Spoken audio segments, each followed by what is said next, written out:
Hey Matt, I just got back from Best Buy and... Matt? Are you okay? Uwe Boll told me personally to go fuck myself. He's not gonna make any more movies. Now how am I gonna get my bad movie fix? I think I know just the thing. I promise you, we'll watch some bad movies that'll be 10 times worse than anything Uwe Boll has made. You mean it? I mean it.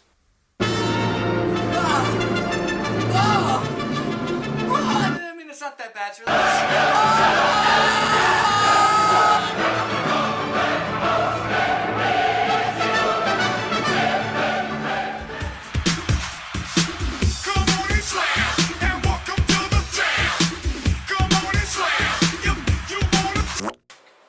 Hey guys, I'm Matt. And I'm Josh. And welcome to the JaM. And welcome to the Slam. And welcome to... I'm really regretting choosing the name of our show. Alright guys, in honor of Uwe Boll saying fuck you to everybody and no longer making movies, we decided our very first video will be about... awful movies. Bad movies. So we're going to give you our personal top 5 lists of the worst movies we think. Like, personally, our worst movies.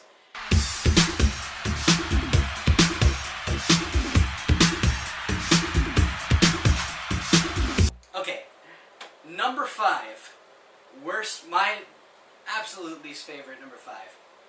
Repo, Genetic Opera. Okay, I don't necessarily agree with this, but I'll let you explain yourself. Okay, it's a little bit of a stigma thing. I've always been a huge fan of the Rocky Horror Picture Show, and speaking of bad movies, The Room. And those midnight movies are great, and they're still going strong. But, like, Repo is just... I can't find any enjoyability in it. It has no idea what it wants to be. And the director and the writer are just... They're so full of themselves. That's fair to say, but, like, I feel like it's just a fun film. It's just, like, it's a fun where you just, like... It's a lot like a popcorn film where you can just, like, just enjoy what it is. It's just, it's got fun music in it. Where the fuck is Dad, brothers? Okay, there are a few songs in there that I will admit are catchy. I'm not saying they're good, I'm saying they're catchy. I would say that there's some songs that are really good. He left me in charge, sister! You gotta give it to some of the cast that are just really owning up to this. Like, you don't really see out there performances like this anymore outside of, like, B-movies. Paul Sorvino, you gotta admit, was totally phoning in his performance. Oh, absolutely. Are you kidding me? He's like an opera actor. Of course he's phoning it in. There's, you know, he's in a movie called Repo, the Genetic Opera. He's not gonna bring his A game. I keep those vultures guessing. It's a really sad thing when, like, the best part of your movie is Paris Hilton. Number 5, go ahead. Number 5. Alright, so this movie made me depressed to have a penis. We're off to a good start. Yes. I think when a film starts with a child rape scene, I feel like it's soaring. It's soaring to new heights in cinema. Let me see your penis. Oh, I know what this movie Yeah, is. it's fucking Good Luck Chuck. Okay, if you ever want to watch a movie that just really just gets under your skin of uncomfortableness, this film... I'm sorry, but, like, the only time that a movie gets me upset is when the main character is a prick. And, like, there's no redeeming quality of my character. Like, there's no sort of redemption of this character. And this is the number 1 example of this. Good Luck Chuck. Like, let me just read you the back of the box, alright? Yeah. Dane Cook stars in this hilarious comedy about the luckiest guy on earth. That's false advertising. Hilarious comedy. Meet Charlie Logan. He's a good luck charm, and women are guaranteed to find true love after they sleep with him. But to Charlie, this is a curse. Okay, you know, I haven't seen this movie since it came out. I actually remember watching it when it came out and not particularly enjoying it. Okay, we got a guy. It's like, oh my god, I keep having sex with all these women, but will I ever find love? And it's just like he's blaming this curse of like, oh, I'm never gonna find love again, and he's just like, maybe you're just leaving a douchebag. he's just leaving every person he's ever with. And they try to throw in that the curse is this real thing. Oh, there's a voodoo doll at the end of it that they got rid of. It's like, what the fuck? Yeah, No. it's not a good movie. He's just an asshole. I'm gonna ride you till you die. Alright, I'm gonna get angry, so let's just go on to your next Okay. film. Let me see your penis. My number 4 pick is M. Night Shyamalan's The Last Airbender. Okay, so the story here, I saw this movie when it came out without ever watching the TV show Avatar: The Last Airbender. And I went with a bunch of people who loved this show. Like, absolutely adored it. And I went, and I loved this movie at first, because it was so bad. I love bad movies. 1, 2, 3, 4, 5, 6, 7, 8, Shamil, Samazo, Hospital Then a couple years later, I was finally convinced by, my team to watch this fucking show. Yeah. Watched it, loved it. It's my second favorite cartoon ever, next to Batman the Animated Series. But then I watched the movie again, thinking I'll probably love it more now, knowing what it's supposed to be like. Oh my god, I hated it. I was having a really hard time getting through it. It's unbearable because you know he had the source material, you know he had a knowledge of it, and he chose to do it this way because there are little references in it. They haven't been able to conquer big cities like Ba Sing Se. And it's not like he had no idea what he was doing. He knew exactly what he was doing, and that's almost what makes it worse. Here's the thing. It's not a good movie. It's a really bad movie. Oh yeah. I'm not that much of a fan of Avatar: The Last Airbender, the show. It's unpopular opinion, but it's just not my thing. It's just not my type of show. It's like I get it that it's actually a really well put together show, and this movie is not that. Yeah, no. When I first saw it and saw the editing, just the technical standpoint of the film is just awful, and it just made me so it didn't feel right. It's not like Good Luck Chuck or Repo, where it's you watch it and you're just like, oh, these guys are assholes. It's not like that. It's more like it just doesn't feel right. It doesn't feel like a finished film. It makes me really uncomfortable. Yeah. There's a lot wrong. Best way to watch it with riff tracks, and if you might not even be able to get through that. I'll say. No kidding. Horrible. You said it. But the effects were decent. Alright, so my number 4... Whew. Okay, so I got a confession to make. I actually have not finished this film. I have been watching this film for about 2.5 years. Yeah. I have not finished this film yet. I have watched this film in the theater, one scene in, and I left. And I got an immediate refund because it was that early in the movie that I said, nope, this isn't happening. So when it came out on DVD, I was like, you know what, I'll give it another shot, maybe it gets better later on. And I watch it again, and I get through that first scene that just pissed me off. I see the second scene of this movie, and I literally, angrily press the button to stop it, and I throw the remote against the wall. Then it comes out on Netflix about 6 months after that, and I'm like, okay, I'm going to give it one more shot. I'm going to give it one more shot and try watching this movie. I made it to the third scene. I almost canceled my Netflix account. This was such a bad fucking movie. And the movie that I'm talking about, and the reason why I haven't said the title is because it doesn't even have a fucking title. It's called Movie 43. Over a dozen directors collaborated together to create this monstrosity of a film. A lot of them great directors, too. Yeah, no, James Gunn directed a scene in this. I don't even think I've made it to that scene yet. No, I think this is last, or if it's not last, it's toward the end. Oh my god, it's such a bad movie. Okay, look. I was dragged to this movie. I didn't like it at all. No. But I did finish it. I do sketch comedy sort of for a living. Yeah, and I write sketch comedy. Like this is like. I grew up with SNL, Mad TV, and Living Color, Monty Python, and this is just a slap in the face to all of them, even bad SNL. It was not good. There was a few times, I will admit, like, towards, like, the middle-ish area, there were a few scenes that made me chuckle, but that Take was... your word on it.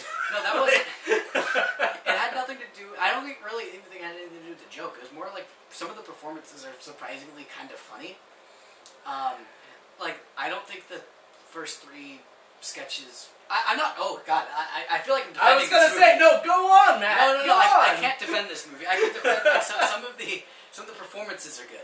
Some, not all. Like, not even half. But, like, no, it's terrible. If it's still on Netflix... Don't watch it. Don't support this monstrosity of a moving picture. My films are getting us upset. You better have a good, like, number 3. Okay, this next film makes me upset, personally. For my number 3, I have X-Men The Last Stand, X-Men 3, whatever you want to call it. Growing up, I watched the X-Men cartoon, which got me into, you know, the comic books, which, you know, later got me into X-Men Evolution. It got me into the movies. X-Men 1, 2, 2 in particular is a great movie. I still love that movie. I would say the majority of X-Men movies are really, really good. Yeah, well, there's, what, 2? There's 2 bad ones. There's 3 and X-Men Origins Wolverine. Which I would argue is worse than that movie, but I'm going to let you... We'll make the argument later in a different video. Yeah. When I saw this movie, with all the knowledge that I have on, you know, Marvel Comics and the X-Men in particular, it hurt. It hurt right here in the childhood, you know? Like, it was actually something I grew up with, and I left the theater, I think in tears, actually. It was that bad. They screwed up so many characters. They screwed up one of the best story arcs, which is the Phoenix Saga. They managed to screw it up by confusing her with the Scarlet Witch. Let's be perfectly honest, though. Ever since the first X-Men film, they have never in any film, any way, shape, or form have been truly honest to any single character. Okay, well, but at least the changes made sense. The At least the changes made sense. There's no reason to turn Phoenix into the Scarlet Witch. No. Like, it does have one redeeming quality, and that's Kelsey Grammer's Beast. I love him. But why this movie, I kind of see it as irrelevant now, because Days of Future Past came out last year. Yeah. Spoiler alert, it's over a year old, so I don't care. It completely rewrote every film. Yeah, well, except for First Class. First Class is... Yeah, First Class is still canon. I guess if you want, I feel like canon shouldn't be a word used in the X-Men movies. No, but, yeah, He's in your hands. X-Men, Days of Future Past really got rid of that movie altogether, and that's... Yeah. I left that movie in tears in a good way. Alright, my number 3. Okay, so much like you watched Avatar The Last Airbender, and you finally saw the show, and you were like, oh, this is a great show! And then you watch the movie again, and you're like, oh my god, this movie's awful for what it did to the show. Try to imagine someone growing up, a loner kid, like someone who he didn't have that many friends, and whatever friends he did have, he didn't really hang out with them that much growing up. Like, I mainly had Saturday morning cartoons. Like, those are what, like, got me through my, like, childhood. Watching cartoons, listening to music and all that, alone in my room. There was one show that I always watched, and it was like, it showed me this world that was just bigger than anything else. And it was a lot of fun. Sure, if you rewatch it now, it may not, like, live up to what you originally thought, but it's still something from my childhood that I hold so dear, and it is a well-put-together show. So when they decided to make a movie called Dragon Ball Evolution, fuck this movie in the ass! Okay, you know how you said movie 43 is a movie you never made it through? Yes. I don't think, like, actually thinking about it, I don't think I ever made it through Dragon Ball Evolution. I've never sat through it in one sitting. Okay. I've had to leave and then come back to finish it. But you've made it all the way to the end. I made it all the way to the end. No, I did finish it. I remember. I didn't enjoy it. I think I did it in increments like you did. So Okay, so this movie,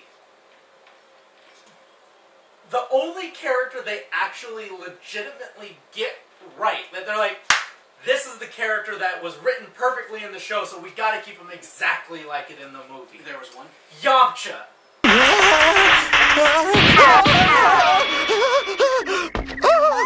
Yamcha! Yamcha was the only one who was exactly like his character in the show, where he was just this perverted, like, asshole guy who was like, the total douchebag bro is like, alright, so I'm better than all you guys, I'm gonna steal from you guys, I'm gonna hold you guys captive, and then like, oh, now I'm with you guys, I'm totally cool now, right? Okay, so, the only character that you decided to keep the same is the worst character on the show, Goku. In the show, he's a kid who is introduced to the actual world. He's this, like, out-of-this-world character who's introduced to this world of humans and, like, the actual political stuff or whatever is going on in the show. But he's this mystical kid with a tail, and that's all we knew for a while. And that's what this movie's based on. It's based on Dragon Ball, not Dragon Ball Z. So, Well, all that makes sense. Like, Dragon Ball did come first. he's a dumbass kid who doesn't know anything about the world. I'm a girl, silly, that's why. A girl? Oh, so that's what you are. In the movie, he's a high school kid. He's like, oh man, I sure hope Chi-Chi likes me. Teach me how to get the girl. Teach me how to talk to her without stumbling all over everything I say. It's like, what? What?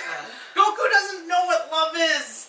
And I know I'm getting into fanboy territory here where I'm just complaining because it's not like the show. And look, I can understand taking liberties, but there's literally rewriting the entire purpose of the show. Okay, see, that argument right there is why I don't like X-Men 3. Like, at least stands is good guys versus bad guys. That's what that movie is. And this movie is like, Piccolo is trying to collect the Dragon Ball so he can rule the world. And kind of that's what happens. Okay, that was an enjoyable performance, I have to admit. Okay, so Spike gave a good performance? Is that what you're saying? I'm not saying it's a good performance, I'm saying it's an enjoyable performance. There's a difference.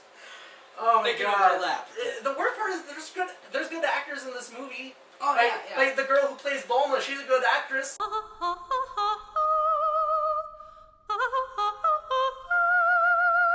She's shit in this movie. Like, she doesn't even, as the character she's supposed to be playing, she's not even playing that different. She's not Bulma. She's a completely different character, and she couldn't even play that character right. Well, let's not give too much away, because we'll tell you at the end of the video. I don't care. Don't watch the movie. Goku dies. There we go. What? There you go.